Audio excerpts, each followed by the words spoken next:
Good morning all. Myself Ravindra Punia, PGT Chemistry, Suraj School, Bhiwadi. This is the second video of class 11 of session 2020-21. In this video, I am explaining some basic concepts of chemistry, in which some part of 9th class is also there, plus some additional information which are very useful in class 11th and 12th both. In this video, I'm just explaining the idea behind structures of atom, the idea behind electron, proton and neutrons discovery. बहुत ध्यान से देखेंगे इस video को.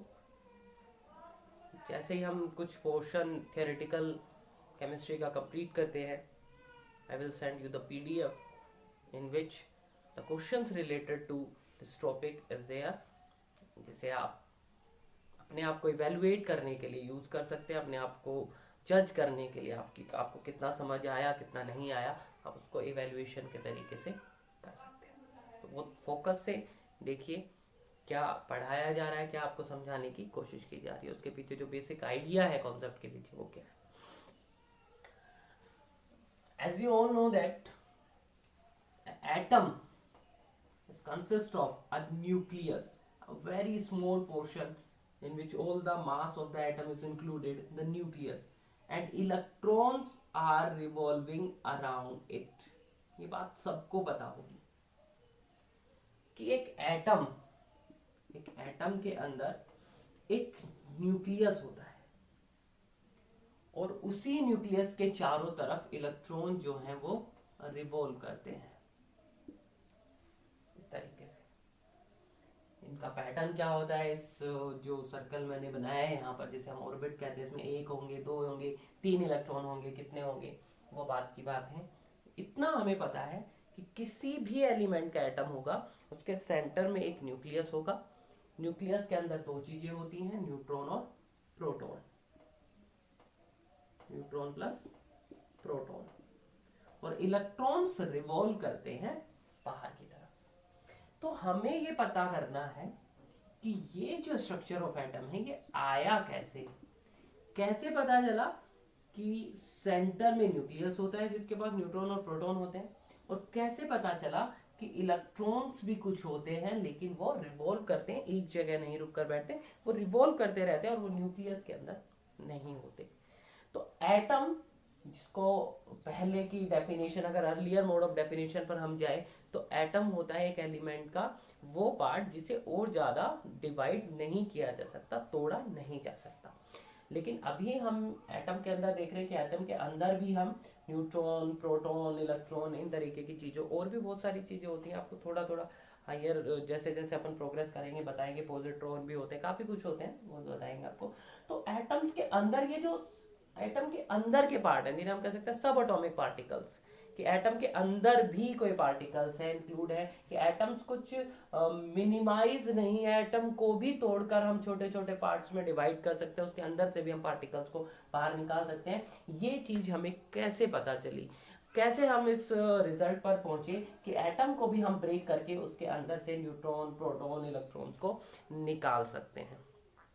तो यहाँ पर मैं आपको एक छोटी सी स्टोरी सुनाना चाहूंगा, वो ध्यान से समझिएगा इस स्टोरी को, कि एटम्स की जो, अगर हम एटम्स की इंडिविजुअलिटी की बात करें या ये बात करें कि एटम्स के अंदर इलेक्ट्रॉन है, ये कैसे पता चला, तो ये काफी इंटरेस्टिंग है. कि वन साइंटिस्ट, जिनका नाम अगर अपन बात करें, आप लोगों को पता होगा, बैटरी की इन्वेंशन, बैटरी जो हम लोग यूज करते हैं उसको इन्वेंट किसने किया था, तो ये नाम आपको शायद पता होगा, दिमाग लगाइए. 9th क्लास 10th क्लास में भी ये बताया होगा. And second one, 9th class में आपने ये भी पढ़ा था कि इलेक्ट्रॉन की डिस्कवरी किसने की थी. तो वो भी आप एक बार सोचिए कि इलेक्ट्रॉन्स की डिस्कवरी किसने की थी. तो अगर हम उन दोनों ही साइंटिस्ट को, जिन्होंने इलेक्ट्रॉन की डिस्कवरी की थी एंड प्लस जिन्होंने बैटरी की डिस्कवरी की थी, उनके ऊपर एक कहानी बनाते हैं, उनके ऊपर समझते हैं कि वो इस निष्कर्ष पर कैसे पहुंचे. तो ध्यान से सुनिए. J Thomson, the first scientist, and second scientist की अगर अपन बात करें तो इट इज माइकल फेराडे, जो बैटरी के आविष्कार के लिए, बैटरी की जो इन्वेंशन है उसके लिए रिस्पॉन्सिबल है। माइकल फेराडे ने अपना जो पूरा जीवन था वो फिजिक्स के ऊपर निकाला था, और उन्होंने मैग्नेटिज्म के ऊपर बहुत शानदार थियरीज दी हुई हैं जो आप 12th क्लास फिजिक्स में बहुत डिटेल में पढ़ने वाले हैं। तो Michael Faraday and J Thomson, इनके ऊपर मैं बात कर रहा हूँ। माइकल फेराडे बात उन दिनों की है जब इलेक्ट्रिसिटी नहीं हुआ करती थी, बात उन दिनों की है जब बैटरीज नहीं हुआ करती थी, और बहुत सारे साइंटिफिकल फिनोमिनास उनके पीछे के लॉजिक्स हमें नहीं पता थे। जैसे आकाश से बिजली गिरना, thunder stroke from the sky, इसके पीछे का लॉजिक नहीं पता था।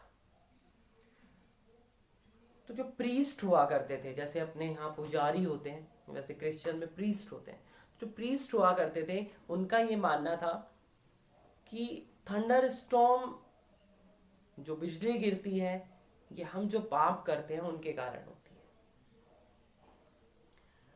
तो इस अवधारणा को, या अगर हम बात करें इस सोच को, चैलेंज किया था जे थॉमसन ने फर्स्ट। जब वो 14 और 15 इयर्स के रहे होंगे तब उन्होंने एक प्रीस्ट को एक सभा में, जब वो इस पे बात कर रहे थे कि हम बहुत ज़्यादा पाप करते हैं इसलिए भगवान नाराज होकर हमारे ऊपर बिजली गिराते हैं, तो उन्होंने सबके सामने उन्हें चैलेंज किया था कि this is not a God's act, इसके पीछे कुछ ना कुछ साइंस होती है। ये एक साइंटिफिकल फिनोमिना है, बिजली का गिरना इज अ साइंटिफिकल फिनोमिना। लेकिन उस बच्चे की बात पर इतनी जल्दी कोई यकीन करने वाला नहीं था जब तक उसके पास उस चीज का कोई प्रूफ नहीं होता। तो वहां से थोड़ा सा मोटिवेशन उनको मिला कि जो बात उन्होंने सबके सामने कह दी, उन्हें प्रूव करना था अपने आप को।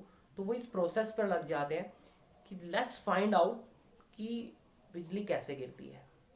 And a number of years वो एक्सपेरिमेंट करते रहे, लेकिन उन्हें इस चीज को कोई प्रैक्टिकल ऑब्जर्वेशन नहीं मिली, या सिंपली वो ये कोशिश कर रहे थे कि हम अर्थ पर ऐसा कोई सोर्स बनाए जिससे हम सेम वही बिजली बनाए जो वहां से गिरती है, सेम वही लाइटनिंग, सेम वही वोल्टेज इकट्ठी करें और हम जिस पर चाहे वो उसको ऊपर गिरा सके। लेकिन बहुत सारे नंबर ऑफ ईयर्स के एक्सपेरिमेंट्स के बाद भी उन्हें इस फिनोमिना का नहीं पता चला कि ये होती कैसे है। बहुत साल निकलने के बाद इनकी मुलाकात माइकल फेराडे से होती है, जो बैटरी बनाने के लिए सम्मानित हुए थे उस मीटिंग में, जिस मीटिंग में उन्हें सम्मानित किया गया था कि yes you are the inventor of battery, आप चार्ज को इकट्ठा कर रहे हैं, आपने बैटरी जो हम बहुत बड़े लार्ज स्केल पर बना सकते हैं उसकी जो नींव रख दी है। तो उस मीटिंग में उन्होंने बात की कि मैं भी कुछ सालों से बिजली बनाने के पीछे लगा हुआ हूँ, मैं भी कुछ सालों से जो थंडर स्टॉर्म स्काई पर होती है उसके बारे में जानना चाहता हूँ, उसे खुद बनाना चाहता हूँ। और आपने भी कुछ उसी फील्ड में काम किया है, आप भी चार्ज को इकट्ठा कर रहे हैं, आपने भी एक ऐसी इन्वेंशन की है कि जिसके अंदर हम चार्ज को स्टोर करके एक जगह से दूसरी जगह पर ट्रेवल करा सकते हैं। बस इसी को अगर एक लार्ज स्केल दे दिया जाए तो वही हमारे लिए थंडर स्टॉर्म होगा, कि अगर हम बहुत सारा चार्ज एक जगह इकट्ठा कर लें और फिर उसको हम किसी दूसरी जगह पर पास करें तो वही हमारे लिए थंडर स्टॉर्म भी होगा, और हमें उसके पीछे का लॉजिक भी पता चल जाएगा कि स्काई में थंडर स्टॉर्म क्यों होता है। तो दोनों ने मिलकर वर्क किया, एंड इवन माइकल फेराडे के इनके साथ मिलने के 5-7 साल बाद भी वो इस फिनोमिना को प्रैक्टिकल नहीं कर पाए और उसके लॉजिक्स को नहीं समझ पाए। देन एक्सीडेंटली माइकल फेराडे के दिमाग में आता है कि क्यों ना वो कंडीशन जो स्काई में है वो हम अर्थ पर क्रिएट करें। तो जो बेसिक आइडिया आया वो यहाँ से आया कि what is the basic difference between the atmosphere on the surface of the earth and the very far away or in the atmosphere several kilometers away from our earth surface। इनके एटमोस्फियर्स में क्या फर्क है? तो ये बहुत कॉमन है, ये आप लोग भी प्रेडिक्ट कर सकते हैं कि अर्थ सरफेस के अगर हम पास में हैं तो यहाँ भारी गैसेस भी हैं, हल्की गैसेस भी हैं, जबकि ऊपर हम जाते हैं तो सिर्फ हल्की गैसेस आपको मिलेंगी, भारी गैसेस नहीं मिलेंगी। कहने का मतलब कि प्रेशर जो होगा गैसेस का वो यहाँ पर ज़्यादा होगा, जबकि अगर हम ऊपर चले जाएं तो वो प्रेशर क्या होगा बेटा, कम होगा। अब बहुत ध्यान से समझना इस चीज़ का रोल क्या है, और इस चीज़ को जब मैं आपको समझाऊंगा तो 9th क्लास का जो आपको कैथोड रे ट्यूब एक्सपेरिमेंट है वो भी बिल्कुल क्लियर हो जाएगा। तो जैसे ही हमें ये समझ आता है कि अर्थ सरफेस पर जो एयर की डेंसिटी है, जो प्रेशर है वो ज्यादा है, और ऊपर अगर हम चले जाए तो प्रेशर बहुत ज्यादा कम है, तो उन्होंने इसको आर्टिफिशियली डिजाइन किया, इन्होंने उसे आर्टिफिशियली बनाने की कोशिश की कि अपन क्या करते हैं, एक ग्लास ट्यूब लेते हैं और उस ग्लास ट्यूब के अंदर जो एयर है उसका प्रेशर बहुत ज्यादा कम कर देते हैं। तो उसके लिए अपन यहाँ पर एक सक्शन पंप लगाते हैं। सक्शन पंप का काम होता है एयर को बाहर निकालना। जब हम सक्शन पंप से यहाँ पर एयर को बाहर निकाल देंगे तो यहाँ का जो प्रेशर है वो कम हो जाएगा, जबकि बाहर जो प्रेशर है वो नॉर्मल रहेगा। जब यहाँ का प्रेशर कम हो गया तो यहाँ पर ने प्लेट्स लगाई दो। माइकल फैराडे ने बैटरी बना ली थी, तब तक उसी बैटरी का यूज करते हुए अपन ने यहाँ बैटरीज लगाई। बहुत high tension source, high tension source का मतलब है बहुत ज्यादा वोल्टेज की बैटरी हमने यहाँ पर लगा दी। अप्रोक्स 10,000 वोल्ट, 10,000 वोल्ट तक भी आप मान सकते हैं कि 10,000 वोल्ट की बैटरी हमने यहाँ पर लगा दी। अब यहां जब नॉर्मल प्रेशर था, 3 केसेस समझिए। केस नंबर 1, जब नॉर्मल प्रेशर था, नॉर्मल प्रेशर मतलब जितना प्रेशर अंदर उतना ही बाहर, जो एटमॉस्फेरिक प्रेशर है उतना, तो नथिंग विल हैपन। जब यहाँ पर नॉर्मल प्रेशर था तो यहाँ ये पॉजिटिव प्लेट है, ये नेगेटिव प्लेट है, इनके बीच में कोई कंडक्शन नहीं है, इनके बीच में कोई कांटेक्ट नहीं है, तो क्या करंट पास होना चाहिए? नहीं होगा। जब आप प्लस को माइनस से दूर रखेंगे तो करंट पास थोड़ी ना होगा। बीच में एयर है तो नहीं होगा। नॉर्मल प्रेशर पर ऐसा नहीं होता। सेकंड केस, अब हम धीरे धीरे इसका प्रेशर कम करते गए और यहाँ पर हम चेक कर लेते हैं गैल्वेनोमीटर या मीटर लगाकर कि क्या करंट फ्लो करता है या नहीं। अभी तक उसकी रीडिंग 0 है, 0 दिखा रहा है वो। हम प्रेशर कम करते रहे सक्शन पंप की हेल्प से।